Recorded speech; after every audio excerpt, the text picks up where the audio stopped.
Bukod sa mga atleta, isa pa sa mga ibinibida ng lungsod ang kanilang pasilong sa Naga o shelter in Naga. Naglalayon itong magbigyan ng mas malawak na pahingahan ang mga lokal ng lungsod. Ang best time para makita yan sa sunset.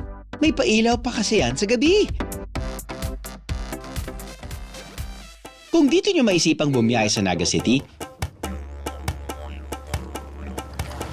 hindi lang tao ang may silong o shelter ha, dahil hindi kalayuan sa boardwalk, may kuwebang ginagawang bahay ng mga isda sa dagat.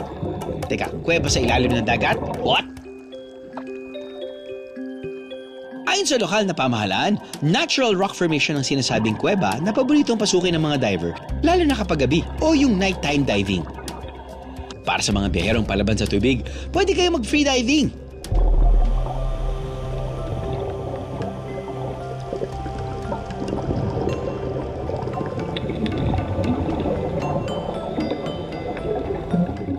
Free diving tayo, pero feeling ko yung experience ng underwater would have been more effective kapag nakatangkay tayo.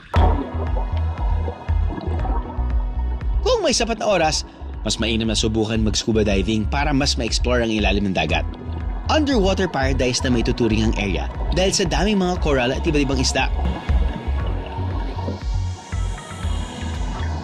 Pagkatapos ma-enjoy ang ilalim ng dagat, game kayo sa isa pang adventure? Sa ibabaw ng tubig naman, sa bakawan na ito, hindi lang daw kamay ang ginagamit para makahuli ng seashells at isda. Minsan pati raw paa. Talaga ba? Bukod po sa alimango, alimasag, ano pa po yung mga pwedeng mahanap tapos nun pwedeng lutuin? Iba't ibang shape ng mga shield. Iba't Imbaw, tuway, bagungon, mga pundok-pundok. Mayroon din yung mga talaba dito na mga dumikit sa bato. Fiesta po ito dahil Fiesta. ang dami po pwedeng makuha. Opo. Tapos ang dami pwedeng maluto. Ano po ang pinakamagandang oras para kumuha ng mga iba't ibang klaseng shell? Ang umaga po, umaga. Kaya low tide. Mhm. Low tide sa umaga.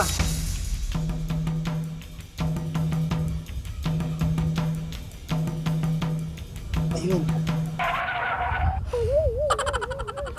Kapag high tide, gumagamit ang mga lokal ng bangka at sumisisid. Ginagamit nila ang kanilang paa para bulabugin at kapain ang nagtatagong seashells.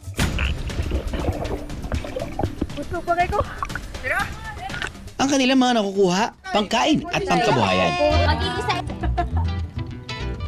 Pwede kasing magpaluto ng mga fresh na huli sa lokal. Bukas sa publiko ang Inobaran Mangrove Forest na walang entrance fee. Ang tanging rule dito, Beros, bawal magkalat. Bukod sa seashells, may iba pang mga paandar na putay ang Naga City. Sa cafe naman na hotel na ito, isang classic Visayan dish ang ating titikman.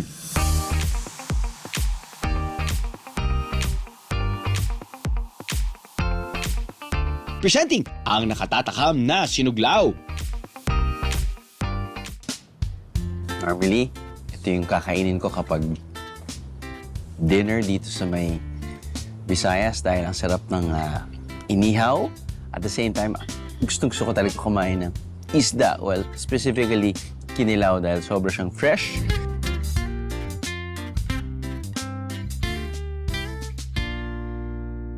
I am the meeting is a biyahe. God!